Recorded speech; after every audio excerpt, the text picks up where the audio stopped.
Next ఇది కూడా party wear dress అండి.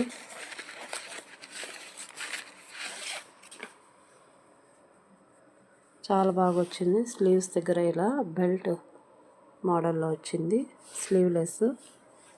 ఇది కూడా 5 to 6, 7 ఇయర్స్ వరకు చాలా బాగుంటుంది. ఇది రెడ్ కలర్ కాదండి, ఇది డార్క్ పింక్ జిమ్మిచూ క్లాత్. ఇప్పుడు జిమ్మిచూ శారీసే చాలా కాస్ట్ ఉన్నాయి, మీకు బయట షాప్స్లో 1000 అబోనే చెప్తున్నారు. చాలా పెద్దగా వచ్చిందండి ఫ్రాక్. లైనింగ్స్ కూడా చాలానే వచ్చాయి. లోపల మళ్ళీ కాటన్ లైనింగ్, చాలా కంఫర్ట్ ఫీల్ అవుతారు పిల్లలు. ఇది కూడా చాలా బాగుందండి, పార్టీ వేర్ ఫ్రాక్. ఇది కూడా 1000 రూపీస్ అండి.